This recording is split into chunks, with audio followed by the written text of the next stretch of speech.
Hello everyone, welcome back to my channel Mishra ji की लड़की। और इस वीडियो में मैं आपसे बात करूंगी what and how to prepare your documents for visa appointment. अगर आप रिसेंटली अपॉइंटमेंट देने जाने वाले हैं तो आप इस वीडियो को ज़रूर देखें, तो इससे आपको आइडिया मिल जाएगा कि कौन से डॉक्यूमेंट्स लेके जाने हैं अगर आप मास्टर्स के स्टूडेंट हैं। तो सबसे पहले हम चेकलिस्ट देख लेते हैं, बिकॉज इवेंचुअली मैं आपको पूरा चेकलिस्ट ही एक्सप्लेन करूँगी।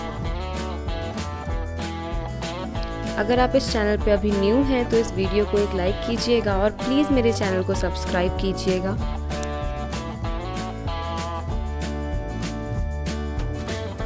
ओके, तो सबसे पहली चीज़ आपको आपका वैलिड पासपोर्ट लेके जाना है जिसमें एटलीस्ट 2 पेजेस एम्प्टी होने चाहिए। दूसरा, फिर एप्लीकेशन फॉर्म। मैंने इसके पहले एक वीडियो बनाई थी विडेक्स फॉर्म फिल कैसे करना है, तो वही विडेक्स फॉर्म है और उसके साथ डिक्लेरेशन है। जब मैंने अपना विडेक्स फॉर्म डाउनलोड किया था तो डिक्लेरेशन उसमें लास्ट सेकंड पेज पे बारकोड के पहले एक पेज प्रिंट हुआ था जिसमें डिक्लेरेशन था ऑलरेडी, लेकिन जो additional contact and legal representation information वाला जो डिक्लेरेशन फॉर्म है ये आपको अलग से ही प्रिंट कराना है, ये इंक्लूड नहीं था उसमें। तो ये दोनों चीज़ आपको बहुत इंपॉर्टेंट है, बिल्कुल लेके जाना। Copy of your passports data page. मैंने एक सिंगल पेज पे फ्रंट पेज और last page of my passport जिसमें सारी डिटेल्स हैं वो मैंने प्रिंट कराई थी कलर्ड। उसके बाद स्टेटमेंट ऑफ पर्पस या मोटिवेशन लेटर। जो यूनिवर्सिटी को आपने अप्लाई किया था स्टेटमेंट ऑफ पर्पस वो नहीं लेके जाना है, वीज़ा का अलग SOP होता है, आप उसको प्रिंट कराना। फिर आता है certificate issued by APS certificate जिसको मिलने में इवेंचुअली मुझे 6 महीने लग गए। वही वाला सर्टिफिकेट मैंने प्रिंट कराया था क्योंकि अब हमारे पास डिलीवर नहीं होता है, अब हमारे पास सॉफ्ट कॉपी आती है थ्रू मेल। उसके बाद proof of admittance to the study course. जिस यूनिवर्सिटी में मैं जा रही हूँ मेरे पास उससे रिलेटेड जितने भी सर्टिफिकेट्स थे, फॉर एग्जांपल मेरा एडमिशन कंफर्मेशन, उसके बाद मेरा इमैट्रिकुलेशन, उसके बाद मेरा पेड कंफर्मेशन रिसीट जो थी मेरी फ़ीस की, मैंने वो सारे सर्टिफिकेट्स मैं लेके गई थी। इसके बाद यहाँ पे मेंशन्ड है proof of the language skills in the language of instruction for the study course. तो मेरा जो कोर्स ऑफ स्टडी था उसका लैंग्वेज जो है वो इंग्लिश है, तो मैं IELTS का सर्टिफिकेट मेंशन करूँगी यहाँ। Certificates of all academic qualifications you have previously obtained. तो यहाँ पे 10th से लेके मेरे बैचलर्स तक जितने भी सर्टिफिकेट्स थे मेरे पास, मैंने सारे सर्टिफिकेट्स प्रिंट किए थे।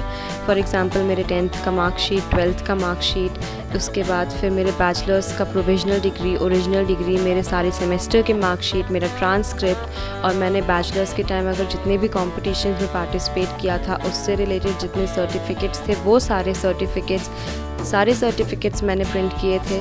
और उसके बाद CV। इसके बाद है proof of financial means to cover the cost. तो इसमें आपको ब्लॉक्ड अकाउंट की जो डिटेल्स हैं उसका जो सर्टिफिकेट है आपको उसकी प्रिंट आउट करनी है।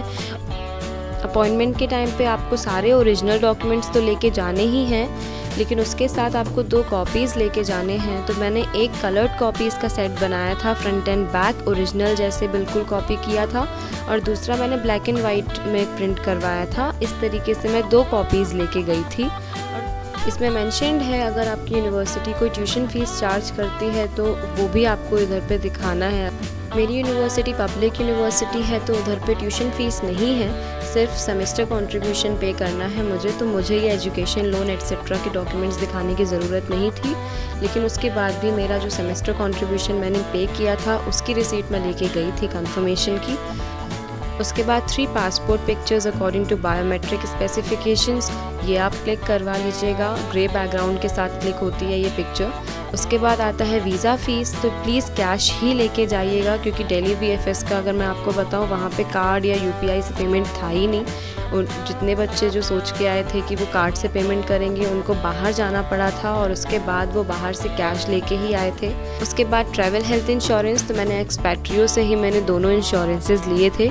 डॉक्टर वॉल्टर का मैंने ट्रैवल इंश्योरेंस ले लिया था और TK का मैंने हेल्थ इंश्योरेंस लिया था, तो वो दोनों ही सर्टिफिकेट्स मैंने प्रिंट कराए थे।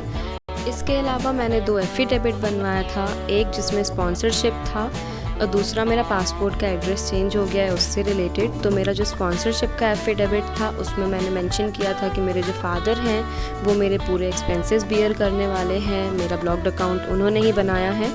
इस तरीके का एक सर्टिफिकेट बनाया था और दूसरा मेरा पासपोर्ट का एड्रेस चेंज हो चुका है। ये इसलिए इम्पॉर्टेंट है ताकि कोई प्रॉब्लम बाद में ना हो, बिकॉज़ मेरी सारी जगह एड्रेस सेम है, लेकिन मेरा पासपोर्ट पहले बना था तो उसका एड्रेस चेंज हो चुका है। तो इसलिए मैंने सेफ़ साइड के लिए एक पासपोर्ट चेंज्ड एड्रेस करके मैंने एक एफिडेविट बनवा लिया था। तो ये मेरा अपना ओपिनियन है, अगर आपने भी किया हो तो आप कर सकते हैं।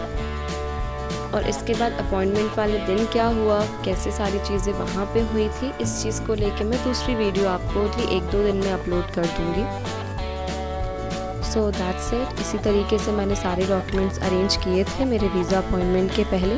तो आप भी इस तरीके से सारी चेकलिस्ट के अकॉर्डिंग सारे डॉक्यूमेंट्स अरेंज करके ही रखिएगा ताकि बाद में कोई प्रॉब्लम ना हो। Best of luck for your upcoming visa appointment and thank you for watching.